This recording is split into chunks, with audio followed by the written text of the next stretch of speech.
할렐루야. 예.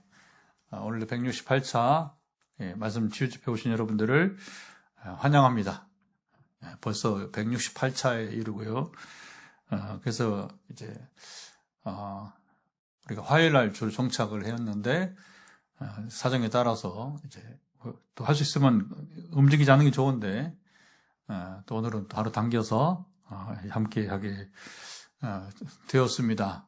내일 또 우리 경산에서 또 몇 분들이 모여서 순천까지 갔다 오는 장거리 출타가 있어요. 우리 목회 현장에는 혼자 가면 이제 멀리 못 갑니다. 같이 가야 멀리 갑니다. 목회자도 소그룹이 필요하고, 그리고 이제 함께 좀 힘을 모을 그런 여러분 이제 이 공동체가, 목회자들의 공동체가 필요한데, 하나님께서 이제 한 세 가지 소그룹을 줘요. 저에게 세 가지. 그래서 하나는 목회를 위한 소그룹, 내일 두 날개 우리 네트워크 있고요.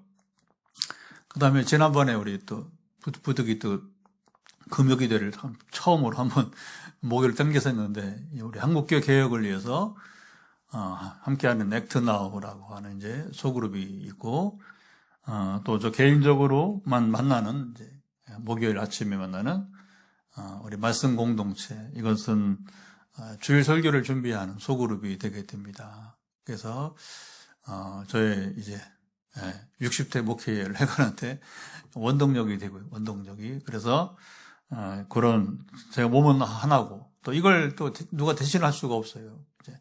제가 선교지 가면 우리 저기 영남신학대학의 김승우 교수가 목사님이 와서 또 주일 예배 때 대신할 수 있는데, 근데 이제 이 말씀 치유 집회는 누가 대신할 수가 없어요.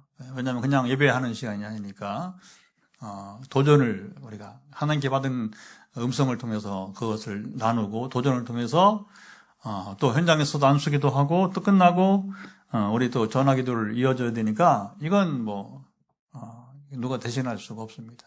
저를 대신할 수 있는 사람은 한정되어 있는 거죠. 그래서 이 치유 집회를 인도할 수 있어야 되고, 또 그동안에 이미 성령을 통해서 이제 치유의 사례가 좀 이제 많이 있는 분이라야 되는데, 그래서 이제 아직 제가 이제 시간이 있지만, 그래서 다음에 이제 이 목회를 이제 위양할 사람도 이런 사람 찾기가 쉽지 않을 거예요. 찾기가. 그러나 하나님이 또 때가 되면, 언제까지인지 모르지만 미리 하나님께서 하나님께서 모든 통치하십니다. 그래서 그냥 건강할까지 충성을 다하면 하나님은 또 그때 또 이제 이렇게 필요한 일꾼들을 예비해서 또 이제 이건 너무나 귀한 목회 같아요. 이 부분에 대해서는 너무나 귀한 여러분 일이라고 생각이 되어집니다. 근데 하나님은 저에게 놀랍게도 신학을 먼저 공부하게 하시고, 그리고 이제 제가 이제 45세 신학 끝났어요. 우리 한국 나이로 만으로 44살에. 그러니까 정확히 말하면 만으로 43살 가을에 이제 끝났고, 그 다음에 이제 그게 이제 2007년 가을부터 제가 공부를 마치고 이제 그 신학 강의를 이제 교수가 된 교수가 처음에 막 신났어요. 원래 저는 영문학 이제 영어 전공자고, 그 영어 영문학. 그래서 이제 그 교사를 하든지 아니면 이제 공부를 더 하면 이제 교수가 되든지 이렇게 생각을 했는데, 하나님께서는 이제 영문학은 하고 그 다음에 이제 바로 신학을 이제 다시 학부부터, 그래서 연대 신학과부 다시 시작을 해서 20년 신학 공부를 시키시고, 그리고서 이제 그 처음에 신나더라고요. 그렇게 20년 공부해서 이제 가르치기 시작하니까. 그 전에도 여기 포항 성서신학원에서 신학교관이고, 여기 신학원, 그래서 평신도들 중심으로 하면서 또 이제 그렇게 신학원을 공부하고, 또 그 당시에는 또 이렇게 더 부르심이 있으면 또 이렇게 여기 영남신학대학에 편입을 해가지고 신학을 공부할 수 있는 기회들이 있었어요. 그래서 최초의 신학 강의는 우리 포항, 저에게 굉장히 고마운 곳입니다. 왜냐하면 뭐든지 그렇잖아요. 목회도 그렇지만 신학도 공부만 잘한다고 되는 게 아니라, 서울대학 나왔다고 이제 되는 게 아니라, 물론 나오면 좋지만, 중요한 것은 졸업하고서 어떻게 목회를 하느냐, 이게 중요한 거죠. 그렇죠? 그 신학도 어떻게 가르치는 이게 중요한데, 중요한 건 뭐냐면, 그래서 잘 가르치려면 경험이 좋은 경험이. 그래서 신학교 강의하기 전 수년 전부터 지금 이제 은퇴하셨는데, 저 장기교회 목회했던 목사님께서 그분도 사실 역사신학, 자기 전공 역사신학 했는데, 제가 포항에 오면서 자기 과목을 저에게 이렇게 아주 그냥, 그분이 신학 원장 오래 하면서 저에게, 이제 의외로, 저에게 이렇게 기회를 주셔서 강의를 그렇게 했던 기억이, 떠오릅니다. 지난 세월 돌이켜 보니까. 그래서, 그리고서는 이제 10년에, 그러니까 졸업을 하고 강의한 지 2년 반쯤, 3년째 강의를 하는데,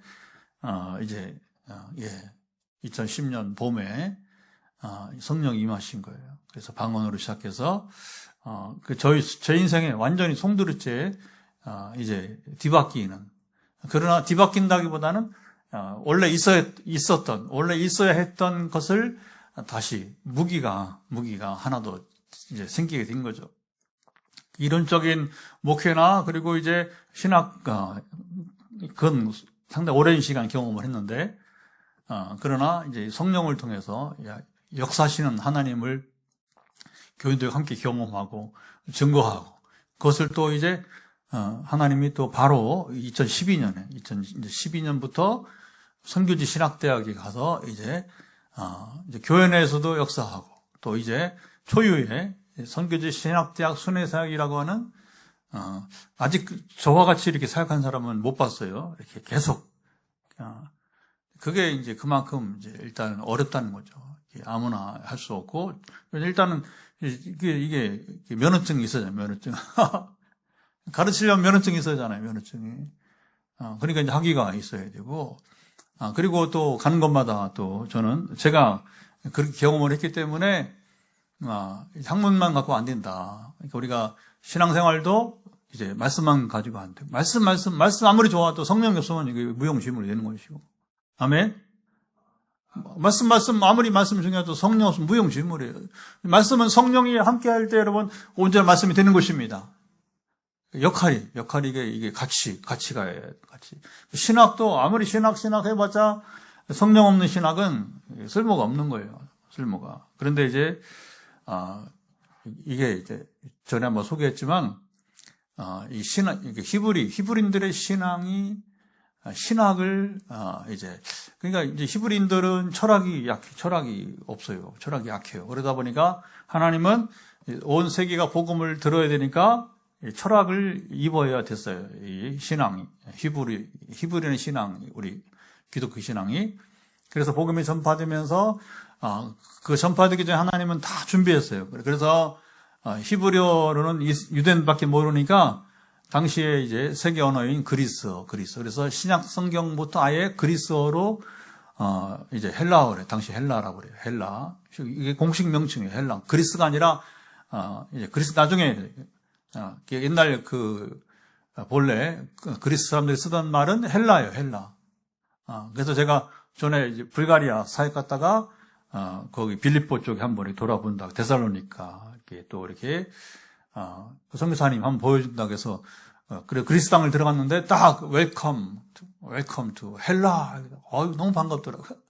웰컴 이게 그리스가 아니라 이게 헬라로 그렇게 싹 써 있고 그다음에 이제 헬라어로 막 도로명 써 있으니까 우리는 읽을 수는 있거든요. 그러니까 이제 뭐 지명이니까 그렇게 해서 이거 신학 시대로 들어왔네 하면서 무척 반가웠던 일이 있는데 그렇게 해서 이제 하나님이 이 복음을 세계로 전파해야 되니까 언어도 아예 히브리가 아니라 이제 당시 세계 언어인 당시 영어라고 했어요. 헬라어가 오늘의 영어 같은.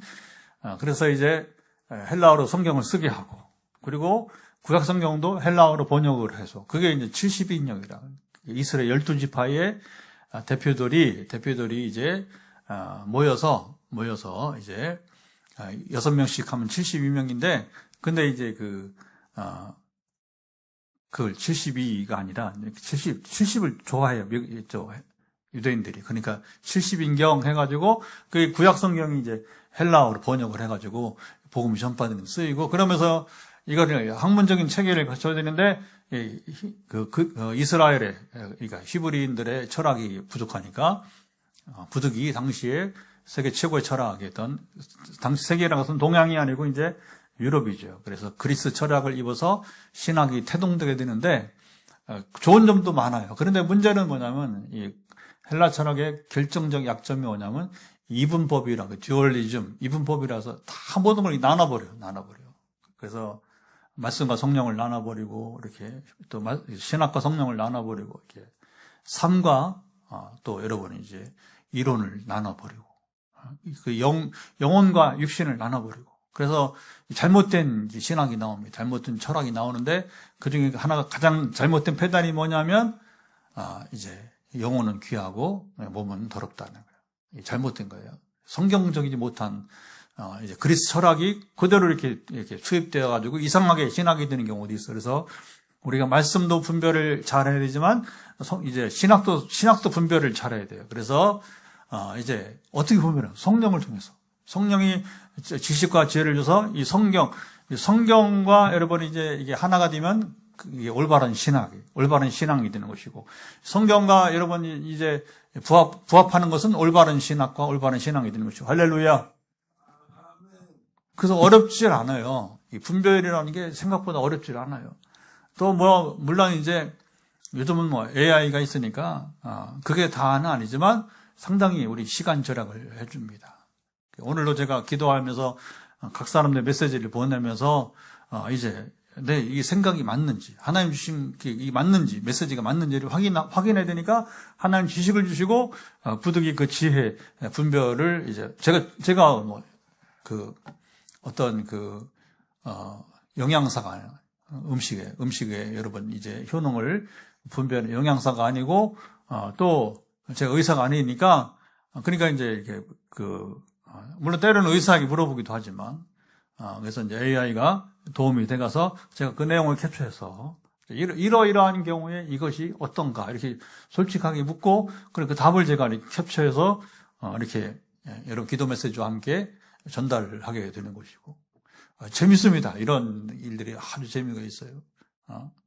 그래서 우리 기독교 신앙이 이제 헬라 철학을 입어서 신학이 태동된 것은 참 좋은 일인데, 왜냐하면 그렇게 해서 또 복음이 전파되는 것마다 또 체계적인 신학을 가르쳐서 그리고 성경을 더 이해하고, 그리고 그렇죠.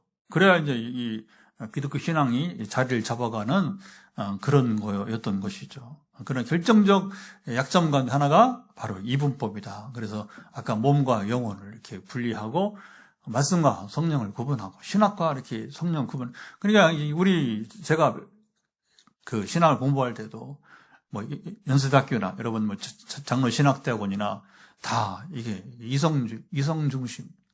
그러니까 저는 장로교 또 통합측 출신이니까 학생 때부터 지금까지 오직 이 교단 속에서만 우리 예장 통합측 속에서만 있어 왔어요. 다른 데는 좀 익숙치 못합니다. 이렇게 오순절교회라든가 아니면 또 보수적인 너무 극보수로 가는 이제 고신이나 이제 합동측과 조금 충돌이 가끔씩 생겨요. 너무 보수적이라 이렇게 해서 이제 보수라고 자랑할 것도 아니고 이제 진보라고 또 자랑할 것도 아니고 올바른 분별을 해야 되는데, 그러니까 이제 그런 헬라적인 그 철학과 신학이 제가 배운 신학에서도 그렇게 영향을 미치다 보니까 그냥 이성주의로만, 성령은 이렇게 멀어져 있고, 그러니까 무기력한 학문만, 그리고 폼만 잡는 설교를, 죄송합니다, 여러분. 그렇게 20년을 목회를 했던 거예요. 그리고 지난 17년 동안은 이제 성령과 함께하는 이제 설교도 그렇고, 성경 공부도 그렇고, 이제 우리 부흥회나 또, 우리 해외 순회사는 더 그렇고, 만약 부흥회를 원하는 교회에 있다면, 이제 그런, 극소수, 부흥회는 잘 안 가는데, 이제, 그런 기회가 있을 때는 가는 곳마다 성령께서 역사하셔서, 하나님의 위대하심을 나타나게 되고, 할렐루야! 그게 이제 변화된 삶이고요. 그래서 오늘도, 우리가 이제, 어떤 화요일을 하든 월요일을 하든, 우리 이 집회 이름은 말씀 치유 집회. 시작. 말씀 치유 집회. 우리가 항상 말씀이 중심이 된다. 그래서, 오늘 집회니까 어제 저녁에, 저는 매일 환호도를 이제 360을 기도합니다. 심지어 선교지 가서도 필요한 경우에는 중환자들을 선교지 가서도 시차를 고려해서 왜냐하면 또 거기서 또 이제 강의도 하고 집회도 해야 되니까 그래서 시차를 고려해서 그걸 잘 피해서 이제 유동성 있게 이제 전화로 이 보이스톡으로 이렇게 전화 기도를 합니다. 이렇게. 그러니까 이제 어제 주일밤에도 뭐 주일이든 뭐 토요일이든 월요일이든 상관없이 계속 이제 환자들을 기도가 끊이지 않으니까 그냥 이 일상적 삶이에요. 일상적 삶. 그렇다고 뭐 제가 뭐 치유사학 전문가, 치유 사역만 한 건 아니고 목회자하고 순회 선교사하고 하여튼 뭐 역사신학자 이렇게 여러 가지 기능들이 같이 이제 복합되어 있지만 말입니다. 그래서 어제 저녁에 보통은 월요일 새벽에 기도하고 화요일 집회하는데 오늘 하니까 어젯밤에 적어도 하루 전날에는 이게 정해져야 방향을 잡고 하는 거니까 저녁 기도하는데 오늘 말씀 여러분 잘 하시는 겁니다. 3절 말씀을 찾게 했습니다. 같이 한번 읽어보도록 하죠. 같이 한번 읽어보면 그는 시냇가에 심은 나무가 철을 따라 열매를 맺으며 그 잎사귀가 마르지 않은 것 같으니 그가 하는 모든 일이 다 형통하리로다. 뭐 시냇가에 심은 얘기는 우리가 종종 이제 나눠왔던 말씀이고 그리고 또 이게 반복이 됩니다. 그래서 그런데 이제 오늘 부제목을 또 이렇게 하나님 정하게 하셨어요. 그것은 시냇가에 심은 나무인데 그것은 바로 뭐냐? 하나님과 친밀합니다. 시작. 하나님과 친밀함. 시냇가에 심은 나무인데 이제 왜 시냇가에 심은 나무가 하나님과 친밀한 이게 연결되어 있는 것이고 그래서 우리가 치유 집회인데 사실은 1차적인 목표는 뭐냐? 하나님과 친밀함을 우리가 회복을 해야 된다. 하나님과 친밀한 가운데 있어야 된다. 그때에 주목하세요. 굉장히 중요한 거예요.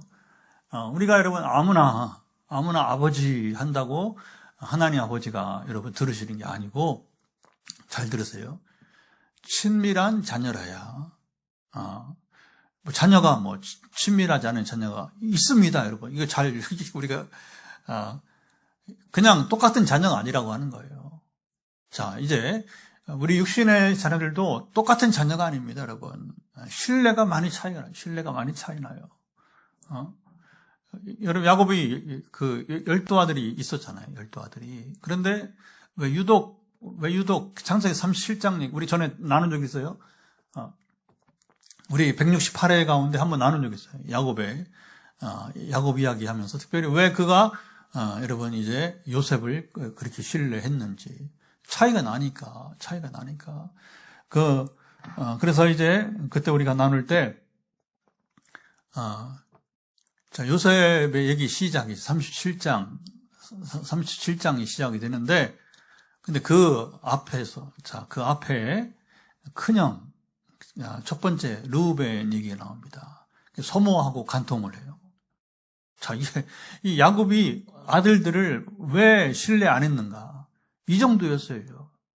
그래서 여러분 구약성경 읽다 보면 참 민망한 게 있어요. 뭐냐면 아버지 하체를 또 어머니 무슨 하체를 범하지 말라 그래요. 그게 성적인 범죄하지 말라는 거예요. 그래서 제가 이걸 또 틀고 산책을 하면 듣기도 하는데, 그러면 우리 집사람과 같이 걷다가 이 소리가 들리잖아요. 그러니까 민망해가지고, 우리 또 둘째 딸이 같이 있잖아요. 그러면 이제 듣다가 이제 이렇게 나오면 호세아라든가 이런 거 또 읽어가면, 딸 앞에서 이게 듣기가 굉장히 민망한 경우가 있어요. 그러니까 둘째 딸이 아빠 왜 성경에 그런 얘기가 이렇게 나오냐고.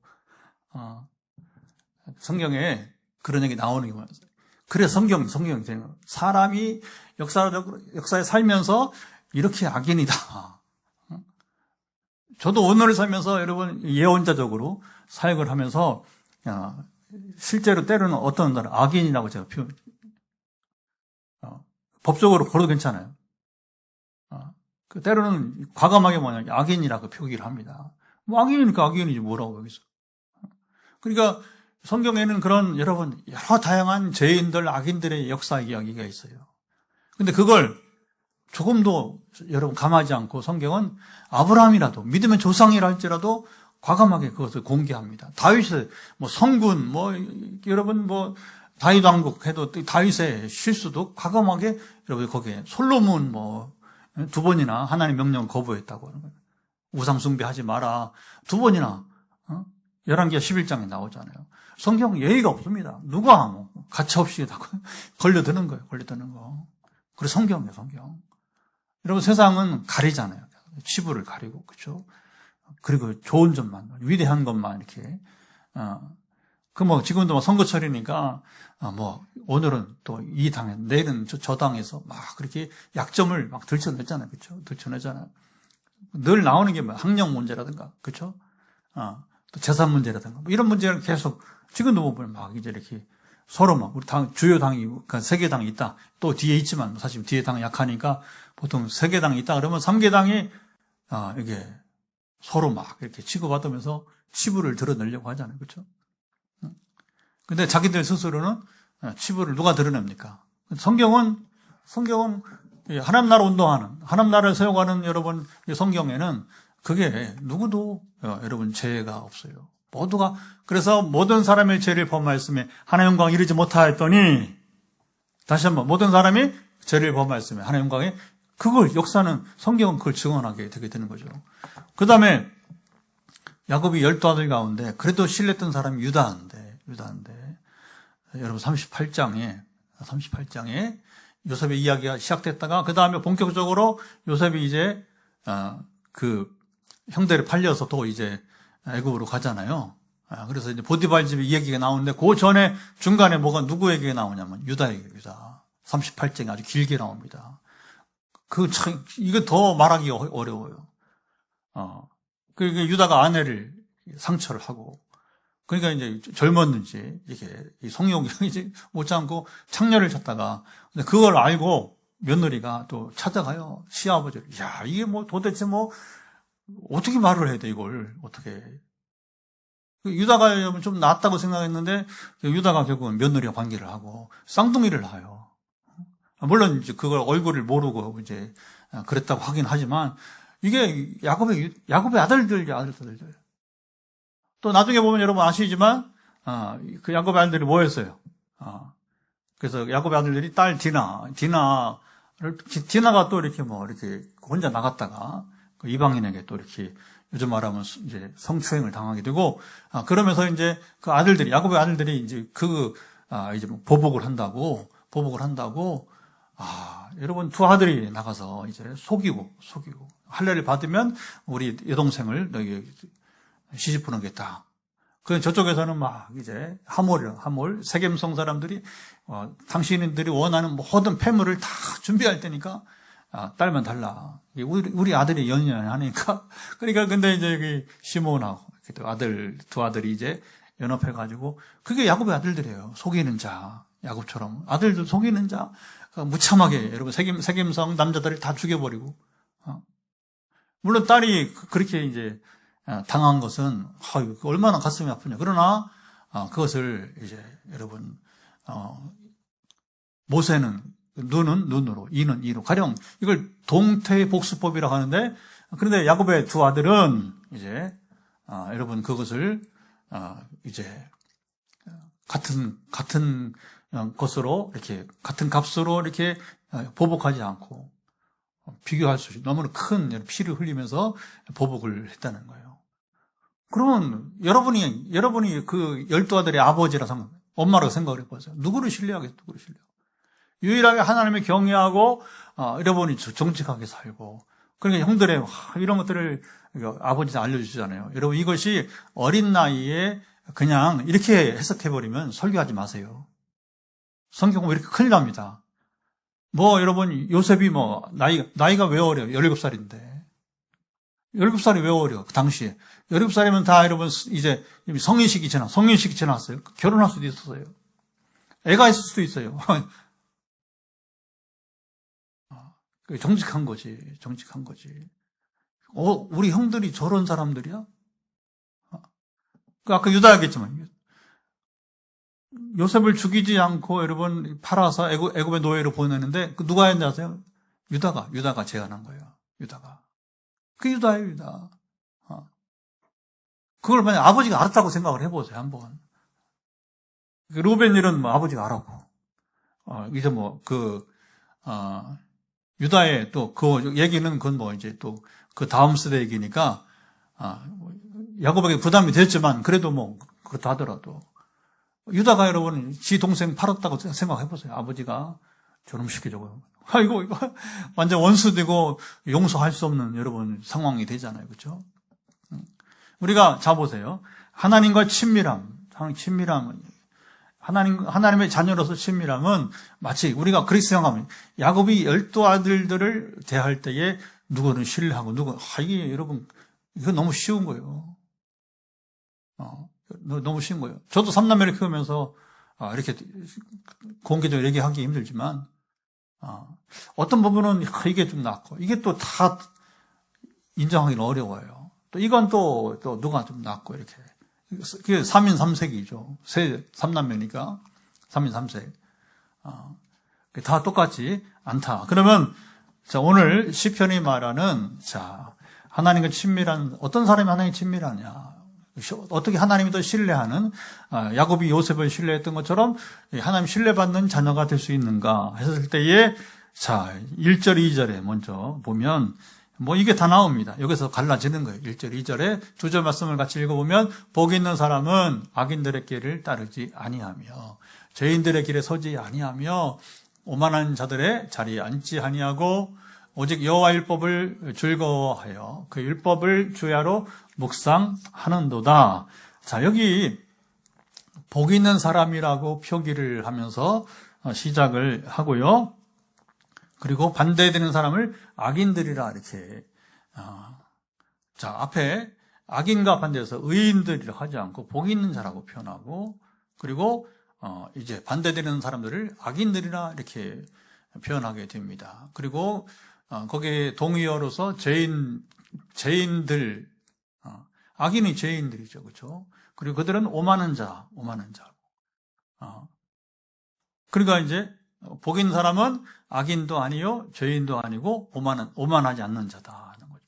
이게 정리가 확실히 이제 구분이 되는 것이고, 그리고 그런 복 있는 사람은 어떤 사람이냐? 2절을 다시 한번 띄워보시면, 이제 복 있는 사람은 2절에 보면 읽었으니까 다시 읽지 마시고.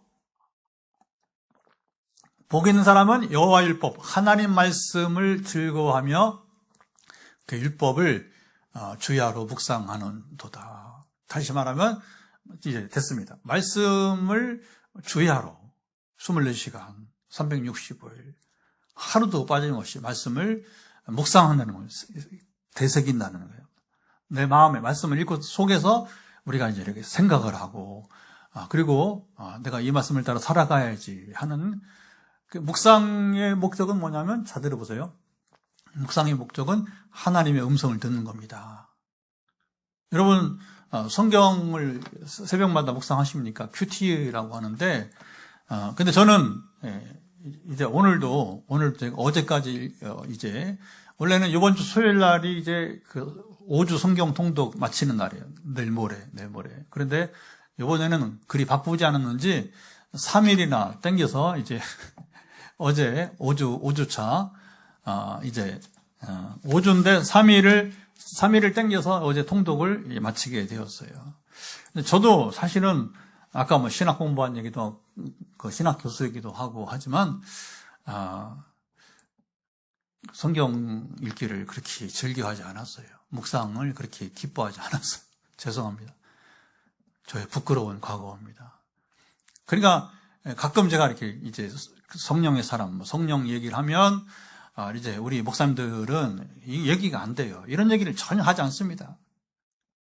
특별히 노예 우리 이쪽에 뭐 이렇게 지역 목사님 만나면 절대로 그 영적인 생활 뭐 이런 게 절대 안 해요.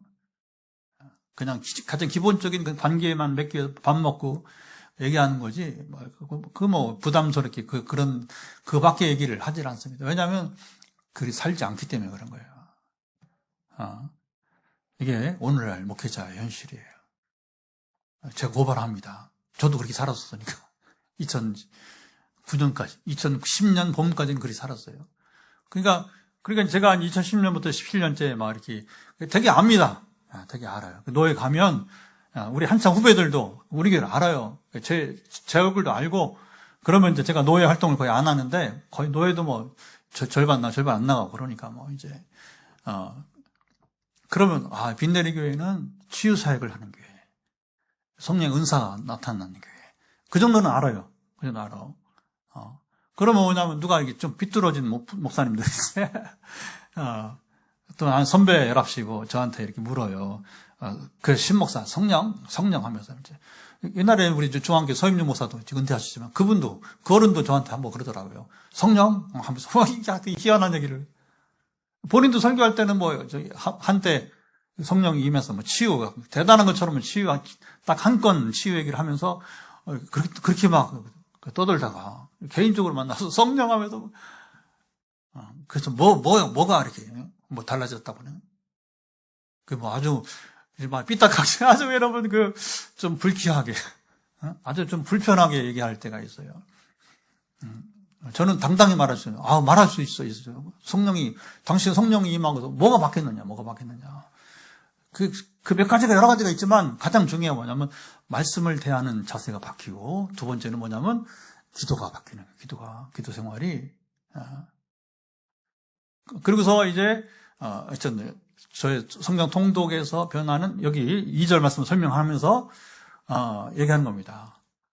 그 자세가 언제 바뀌냐면 2016년 9월에 그때 이제 개척을 결심할 때 결심한 게 아니라 하나님이 이제 여기까지다 하고서 전도기 그만둬라 하면서 이제 그러나 유인 목사가 그만둘 수 없으니까 하나님이 우리 선배 목사를 통해서 이제 깨닫게 한 거예요. 대화를 통해서 금방 깨닫게 하더라고요. 원래 그런 겁니다. 내가 지금 머뭇거리거나 아니면 주춤할 때에 하나님 누군가를 만나서 이게 상담자 같은 역할을 해주는 분을 만나는 거예요. 그건 여러분 직분 상관없어요. 평신도일 수도 있고 목회자일 수도 있고 신학자일 상관없습니다. 제 인생 그런 경우들이 있었어요. 근데 딱 그때는 우리 인천에 지금 이제 원로 목사가 되신 우리 최 목사님이 저에게 상당히 좋은 그런 이제 길잡이가 되어줬어요. 그래서 위 목사가 사임하기 전에 3주 금식은 해야죠. 본인이 금식을 늘 하시는 분이니까 그분 때문에 제가 금식을 배웠고 사실은 목회자가 되어서 제대로 된 금식을 배웠고 그러면서 이제 금식하면 우리 금식 뭐 합니까? 성경 읽기 하는 거죠. 집회 참석 그런 것은 이제 평신도를 하고 저는 이제 주로 거의 집회는 아주 드물게 새벽이나 그렇게 한번 하고 그냥 1시간 성경 읽고 1시간 기도하고 이렇게 하게 되는 거죠. 그러니까 밥을 안 먹고 우리 금식을 하니까 2주 만에 통독을 마치고 끝날 뿐 아니라 그 통독을 하면서 막 이렇게 제가 후기를 그때부터 쓰기 시작한 거예요. 후기를 리뷰라고 하는 거죠. 느낀 점을 쓰게 되는 거죠. 그리고서 최근에 제가 공개했지만 2년 전에 후기를 보니까 그때는 그러니까 2010년부터 2년 전까지니까 2024년까지는 제가 2달에 한 번 성경 통독을 이렇게 일상생활로 했던 것 같아요. 그리고 전에 소개했던 그 2년 전 이후에 아마 우리 여기 의성에 공동체 목회하는 우리 강동리 목사님 후배 한 달에 한 번 성경 읽는다고. 이게 읽을 수 있지만 이게 일상생활하면서 가능한가 했는데 그래서 그 친구 그 목사님 내가 따라하려고 한 건 아니고 저도 일상생활하면 조금 더 내가 이게 조금 더 부지런해야겠구나 하면서 일상생활을 할 걸 다 하면서 그러니까 이제 제가 목회할 건 다 하면서 기도 섬기고 다 섬기고 예배 준비 다 하고 심지어 화단에 물 주는 거 풀 뽑는 거 다 하면서 보니까 5주면 끝나더라고. 어느 순간부터. 그러니까 지금 이걸 더 당길 수는 있어. 그러나 무리하게 당기면 이제 또 다른 일상생활이 이게 방해가 되니까 일상생활에 조금 이제 성실할 수 없으니까 잘 들으셔야 됩니다. 성경 통독한다고 해서 일상생활을 멈추라는 게 아니에요. 그건 아까 제가 그 3주 금식 이럴 때는 이제 그렇죠.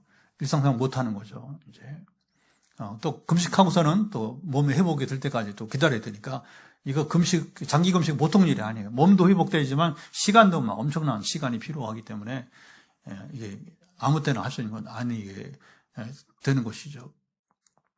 예. 그러니까 이제 이렇게 오늘 후기를 읽어본 사람이 있습니까? 오늘 제가 성경 통독 5주 성경 통독을 다시 마치고 하면서 이제 성경 통독 운동은 하나님 나라 운동이다. 부터 시작해가지고 사탄의 나라를 쫓아내는 운동이다. 사도 바울처럼 이제 긴장감을 풀지 않고 긴장끈을 놓지 않고 이제 표대를 향해서 달려가는 운동이다. 이 세 가지로 확 정리가 간단하죠. 왜 성경을 우리가 하나님 가까이 여러분 우리가 말씀을 그렇게 주의하러 묵상을 해야 되느냐? 왜 그걸 즐거워야 되느냐?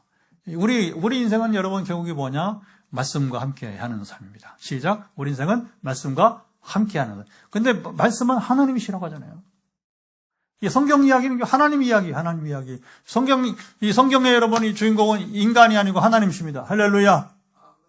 그러면 여기서 여기 나오는 우리 사람들, 인류 얘기는 뭐예요? 하나님과 어떻게 살았는지를 아담은 하나님과 어떻게 살았는지, 모세는 어떻게 살았는지, 다윗은 어떻게 살았는지, 그렇죠? 그리고 이제 사도 바울 어떻게 하나님과 살았는지 그걸 배우는 거예요. 그러면서 그 이제 성경 통독을 마치기 전에 최근에 뭘 읽었냐면 이제 자보세요 보면 에스겔에 보면 하나님이 이제 누구라도 자기만 구원받지 그 아버지라고 해도 자녀라고 해도 구원할 수 없다. 누구예요? 세 명이 노아, 다니엘, 욥이에요. 시작. 노아, 다니엘, 욥. 그러니까 끝난 거예요. 하나님께서 구약시대에 완전한 다른 사람보다 비교적 상대성이 있는 겁니다. 그렇다고 뭐 우리가 주님처럼 완전할 수 없으니까 노아라도 그렇죠. 적어도 세 사람은 참 행복하다. 하나님께 완전한 인정받는 사람이니까 노아, 다니엘, 욥 세 사람은 성경을 보아도 진짜 흠이 없어요. 흠이 나타나질 않아요. 그 사람들이 뭐냐면 주야로 말씀을 묵상하면서 여러분 이제 그의 율법을 여러분 즐거워했던 사람이라고 보게 되는 것입니다. 그래서 오늘 왜 여러분 이제 하나님과 친밀한 사람이 이제 말씀을 가까이 하는 자 당연하죠. 하나님 말씀이 하나님이시니까 할렐루야. 하나님을 가까이 한다고 하면서 말씀을 최근에 제가 이제 소개했지만 되게 성경 통독을 왜 못하냐면 얘기하다 보면 이렇게 또 요즘 또 알아요. 그걸 제가 공개를 하니까 저를 만나면 요즘은 주요 주제가 이제 목회자 만나면 통독 얘기를 해요. 통독 얘기를. 그러니까 막 어떤 그게 하나님이 저에게 하게 하신 그래서 목회자들을 일깨우라고 이 통독에 특별히 평신도 이렇게 못해요. 평신도들이 만약에 5주에 한 번씩 그건 뭐 우리 춘천에 있는 우리 김 권사님이 우리 같이 지금 예배 드릴 텐데 이 어른은 집에만 본인이 말씀하시니까 목사님 나는 할 일이 없잖아. 나는 그냥 집에서 성경 그게 또 즐거워하시니까 이분은 뭐 5주가 아니라 그냥 2주 뭐 이렇게 읽으셔요. 집에서 유일한 낙이 이제 유일한 낙이 성경을 그렇게 읽으면 2주면 되겠지. 할렐루야. 그러나 뭐 어른들이라고 뭐 다 성경이 있습니까? 그렇지 않잖아요. 근데 제가 요즘에 우리 목회자들 사이에서 만나면서 제일 가슴 아픈 게 뭐냐면 너무 바빠서 성경을 통독 못한다.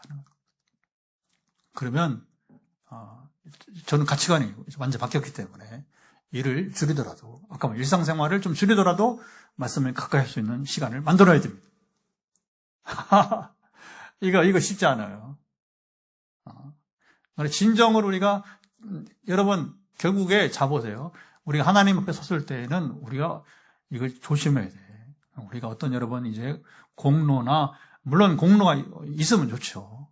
그러나 너무 우리가 그런 숫자적인 데에 대해서 여러분이 이제 수량적인 면에서 금전적인 면에서 이걸 해버리면 하나님 기뻐하시지 않습니다. 하나님은 먼저 마르다가 아니라 마리아처럼 하나님은 그의 말씀에 귀를 기울이길 원하십니다.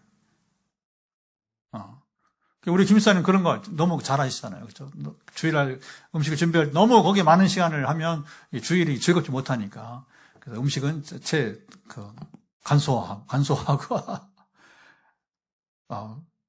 모든 사람이 배울 게 있잖아요. 근데 지사님 그 말을 들으면서 이제 이게 마리아 같은 신앙이다. 칭찬할 만한 일이라 생각되어집니다. 아멘.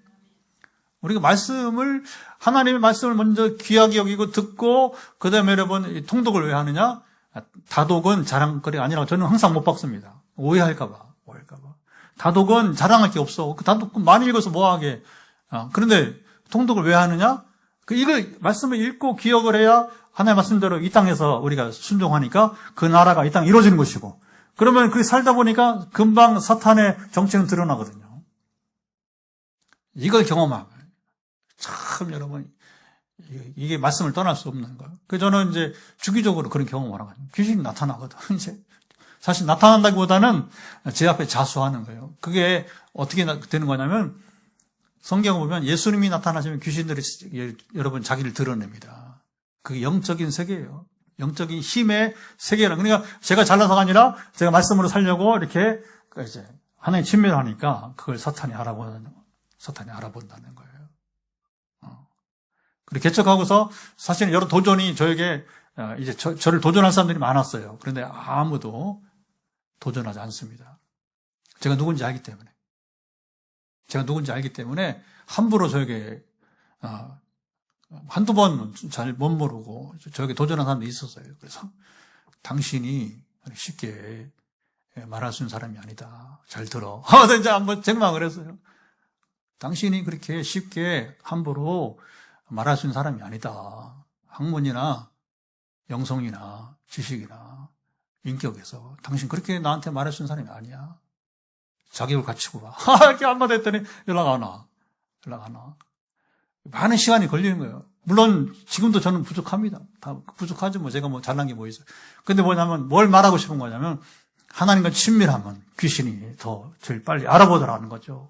그러니까 이 송기지 순회 사역이 사실은 이제 벌써 15년째지만 제 영혼을 살리는 거예요. 왜 살리냐면 영적 실체를 경험하니까. 송기지 갈 때마다 쉽게 말하면 귀신과 마주한단 말입니다. 마주하니까 그게 만약에 거기서 물리치지 못하면 얼마나 쪽팔린 게 문제가 아니라 부끄러운 게 문제가 아니라 여러분 그게 우리가 심각한 겁니다. 그러니까 항상 깨어 있어야 되니까 결국은 뭐냐? 2절이 맞는 거예요. 여호와의 율법을 즐거워하고. 이게 복 있는 자입니다.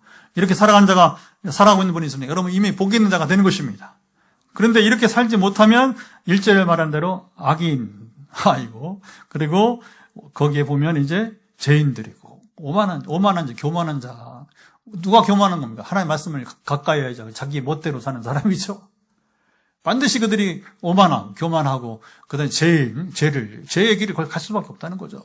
그리고 그들은 악인들로 낙인 찍히게 될 것이고, 그 다음에 3절이 나오는 거예요. 3절을 같이 읽어보겠습니다. 3절 다시 한번 읽어보면, 그는 시냇가에 심은 나무가 철을 따라 열매를 맺으며 그 잎사귀가 마르지 아니함 같으니 그가 하는 모든 일이 다 형통하리로다. 예, 당연한 얘기예요. 당연하게. 근데 우리는 사실은 이 말씀을 잘 이해하기가 여러분 현실적으로 잘 몰라요. 저는 이 말씀을 확실하게 발견한 게 어디냐면 전에 이제 제가 공부할 때 30대 초반에 목사 안수로 받고 공부할 때 애들을 데리고 애들은 잘 어려서 말도 못할 텐데 저 뉴욕에서 저 북쪽으로 이렇게 해서 이제 시카고를 지나서 미국 횡단을 한 5,000km 5,000km를 횡단을 했어요. 8박 9일. 매일 10시간, 12시간 운전하면서 이제. 그러다가 이제 그 서쪽으로 오면 뭐냐면 사막 지역을 만나, 사막 지역을. 여러분은 이제, 들어봤을 만한, 아리조나주라든가, 그 다음에 이제 뉴멕시코주, 텍사스, 이런 데가 이제 사막이 많잖아요. 그 다음에, 이제 캘리포니아. 그래서 저는 LA까지 왔으니까, 주로 네바다주, 그 남쪽의 아리조나나 뉴멕시코주가 아니라 텍사스가 아니고 북쪽에 있는 이제 네바다, 그랜드 캐년이 있는 네바다주, 그리고 이제 캘리포니아의 사막들을 주로 봤는데 근데 이제 사막이, 여러분 참 무섭습니다. 그런데 종일간도 사막이니까. 미국 땅이 크니까. 근데 가다가 어느 순간에 강이 나타나더니, 강이.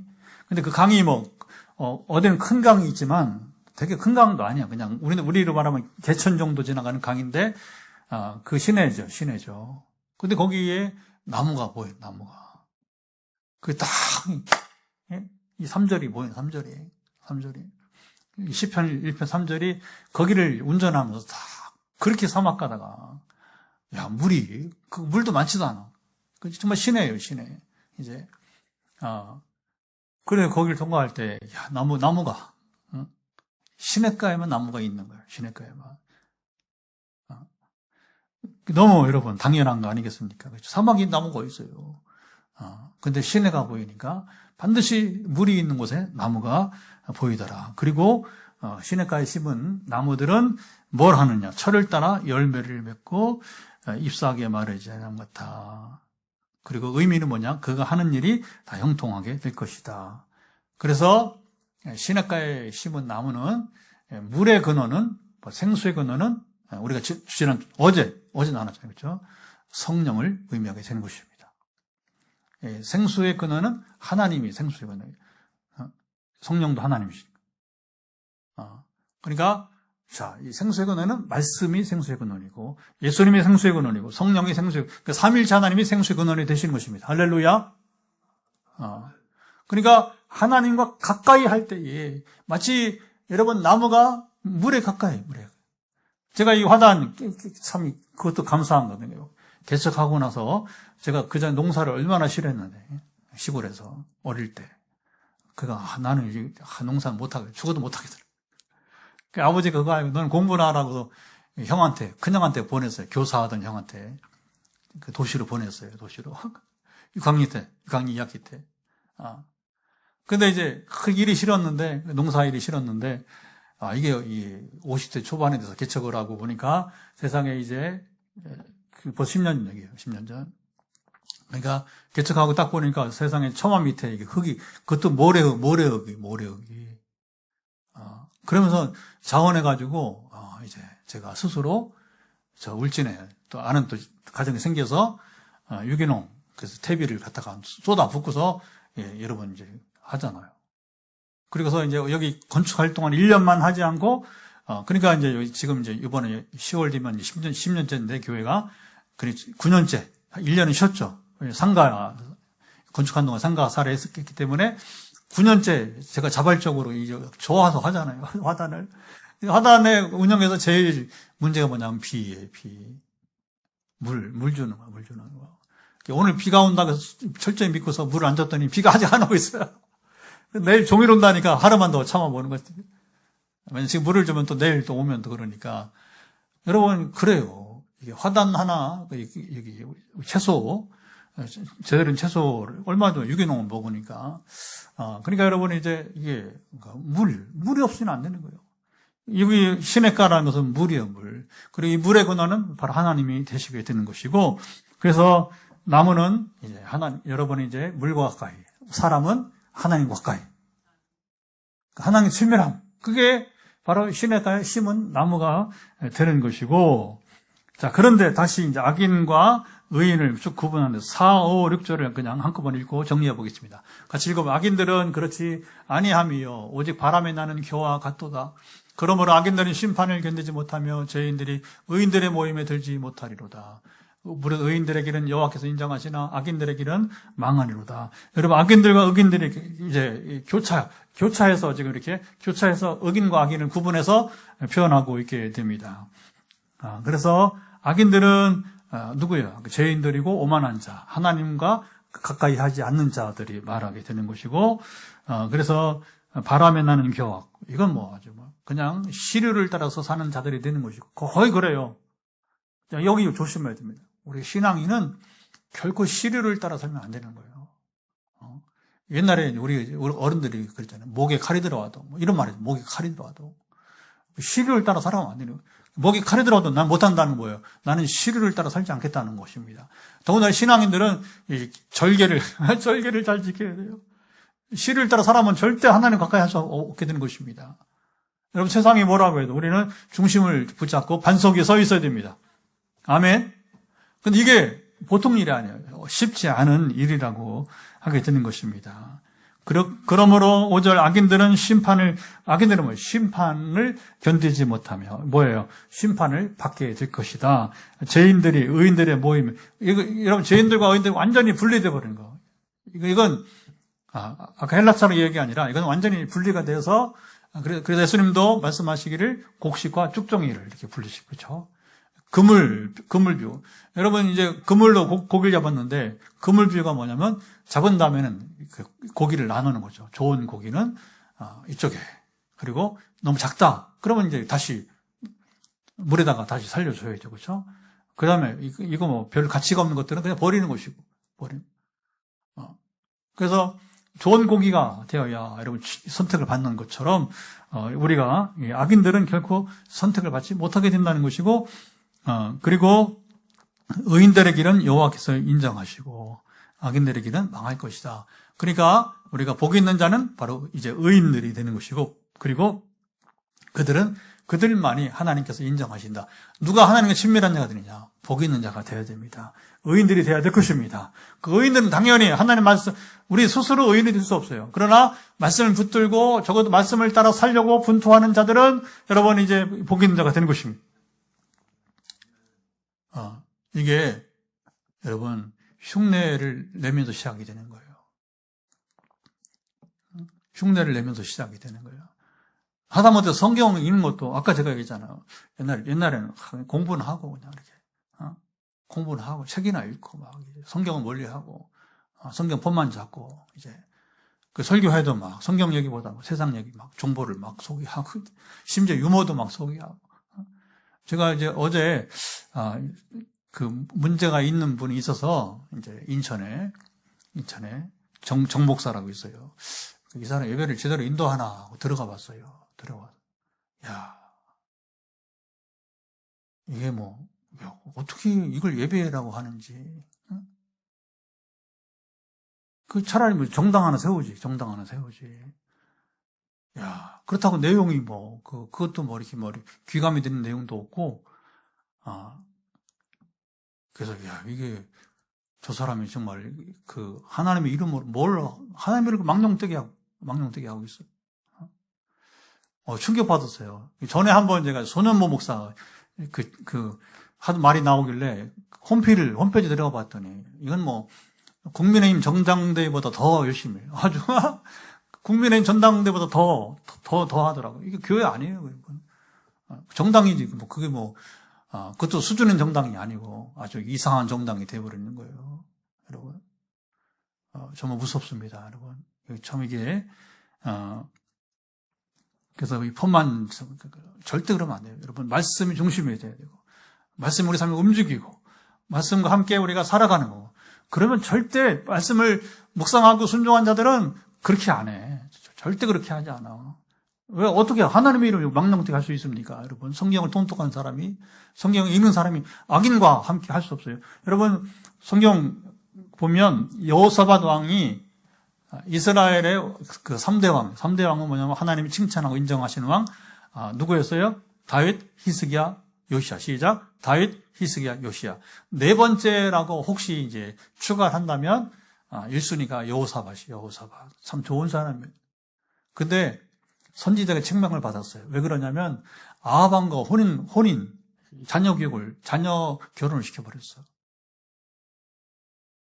그리고 이제 막 아합하고 전쟁에 나가기도 하고, 또 그 아들 아하시아하고도 또 이렇게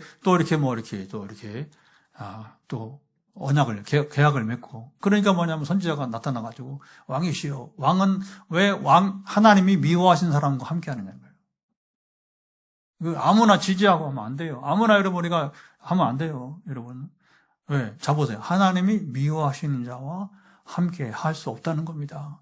우리는 하나님께서 귀하게 보신 사람과 함께 해야 될 것입니다. 이게 나의 가치를 드러내는 거예요. 나의 가치를.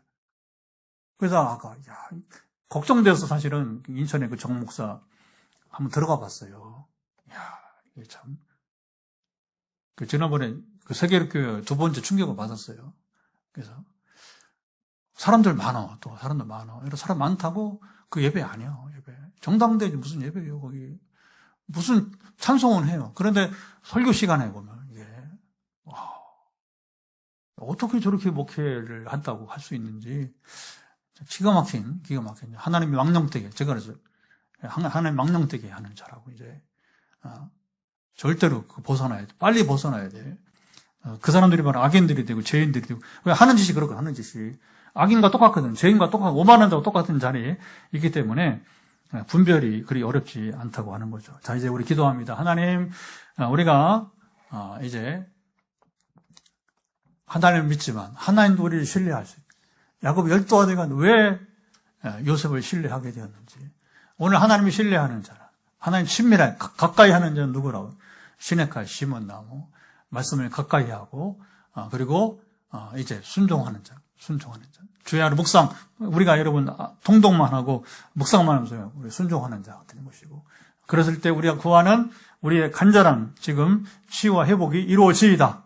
같이 기도합니다. 하나님 아버지 이제 벌써 1시간 넘어서 우리가 또 이제 말씀을 마치고 이제 기도하고 현장에서 안수기도 또 전화기도를 이어가게 될 텐데 이 시간 시냇가에 심은 나무 곧 하나님과 친밀함 어떤 사람이 하나님께서 친밀하게 자녀라고 모두 똑같은 자녀가 아님을 우리가 이 시간 보면서 주님 아시죠? 야곱이 12 아들 가운데 왜 유독 이제 저는 요셉을 신뢰하게 되었는지 그 편애가 아니라 그를 좋아할 수밖에 없었는지 우리가 일부 예를 들어가면서 나누기도 하는데 우리도 왜 하나님은 누군가 친밀하고 누군가는 또 거리가 멀고 사실 하나님께서 그런 편애를 하신 것이 아니라 우리가 못나서 우리가 그래서 시편 1편은 어떤 자들이 하나님 가까이 하시냐고 어떤 사람들이 하나님 멀리하고 악인과 죄인과 오만한 자가 되어서 이제 하나님과 상관없이 사는 자들이 되어지고 심판을 피할 수 없게 되는지를 나누게 되었습니다. 우리가 오늘 치유기도를 구하기 전에 먼저 이제 하나님과의 친밀함 그래서 하나님께서도 요셉처럼 또 다윗처럼 아버지 하나님이 참으로 이제 이 시간 우리를 가까이 하시기를 기뻐하시는 다윗처럼 하나님 마음에 합한 마음에 맞는 자가 되어서 이 시간 구할 때에 놀란 기적이 임하게 될 줄 믿습니다. 자 이제 여러분 구하는 겁니다. 우리가 하나님 친밀하게 되었으니까 자 그러면 여러분 이 시간 기도할 때 그런 거예요. 목사님 저는 아직 그렇지 못한데 회개하면 아까 흉내를 내면서 시작해 통독도 흉내를 내다 보니까 제가 지금 최근에 5주에 한번 읽는다고 했잖아요. 그렇죠? 기도도 흉내를 내면서부터 이제 1시간, 2시간, 3시간 여러분 이렇게 기도 시간 늘어나게 되는 거지. 우리의 순종도 마찬가지. 흉내를 내면서부터 시작이 되는 것이니까 이제 여러분 다시 믿음으로 좀 구하고 그리고 지금 이제 환부에 머리 끝부터 발바닥까지 연약한 부분에 환부에 손을 얹으시고 또 이제 성령께서 임하셔서 여러분들 고치시기를 원합니다. 하나님 이 믿음으로 이제 우리가 하나님 친밀한 자가 되어서 자녀로서 주님 참으로 요셉처럼 인정받는 자가 되어서 구할 때에 머리 끝부터 발바닥까지 연약함은 회복되어지기를 예수 그리스도의 이름으로 명한다. 지금 문제를 안고 있는 부분들 현실적 문제이기도 합니다. 주님 몸의 연약함, 마음의 연약함, 또 우리 영혼의 연약함, 또 재정이나 우리 또 이제 환경의 직업이나 환경의 연약함 등에 이르기까지 관계가 이제 얽히고 설켜서 이게 풀어지지 않는 문제일까지 예수 그리스도의 이름으로 명하니 연약함은 회복될지어다. 아버지 아시죠? 머리의 종양부터 우리가 기도하는 파킨슨의 근원, 이제 불면증 근원은 회복되어지기를 예수 그리스도의 이름으로 명한다. 눈에 부담이 있는 분 눈에 부담은 소멸되어지고 그 다음에 입인, 우리 코, 입, 목에 문제가 있는 사람들은 세 가지 다 문제는 풀어지기를 예수 그리스도 선포합니다. 우리 모든 오장육부, 우리 이제 아버지 우리 속에 있는 장기 기관들에 문제가 있는 분들 예수 그리스도 연약함은 회복될지어다. 염증부터 시작해서 모든 연약함이 회복되어지기를 예수 그리스도 선포합니다. 우리의 골격, 몸의 균형부터 좌우의 균형이 맞아야 한쪽에 치우치지 않고 그러나 어떤 분은 이 몸의 골격이 또 치우쳐서 한쪽으로 또 심하게 또 한쪽 무릎이 또 고장이 나면 반대쪽의 무릎에 아버님 힘을 쏟아 보니까 양쪽이 지금 고장나서 지금 낫기를 원하는 분들 또 오늘 하나님께서 예고하신 분 중에 아버지 하나님 특별히 산에서 또는 계단을 내려올 때 올라갈 때 그냥 내려올 때 고통을 겪는 분들, 믿음으로 지금 화답해서 예수 그리스도 명한다. 지금 산에서 내려올 때, 계단을 내려올 때, 올라갈 때와 다르게 고통과 부담이 있는 분들 믿음으로 회복될지어다. 회복되기를 예수 그리스도 이름으로 명한다. 우리 아버지 함께 현장에서 안수기도 전하기도 구체적으로 각 사람 선포할 때에 오늘 밤도 기적은 임하게 도와주시고, 혹 그냥 우리 예배 관찰자로 참여한 분이나 또 따로 뒤에 시차를 달래서 또 더불어 이제 우리 유튜브에 링크돼서 보는 분들 동일하게 믿음을 주시고, 오늘 믿음을 배우고 그 믿음이 오늘 성령께서 함께 하심으로 종이 변화되어서 놀라운 성령의 역사를, 능력을 경험하는 것처럼 이제 경험한 역사가 이루어지이다. 이제는 우리 주 예수 그리스도의 은혜와 아버지 하나님의 사랑하심과 성령의 교통하심이 오늘도 우리 말씀 치유 집회 168번째 이르는 오늘 기회에 도전과 그리고 지금 믿음을 더하여서 새 역사, 놀라운 치유와 회복이 내게도 일어나기를 원하는 현장과 가정에서 함께하는 분들, 또 각기 시차를 따라서 여기 함께하는 우리 공동체 모든 이들 가운데 영원토록 함께하옵시기를 간절히 축원하옵나이다. 아멘. 할렐루야.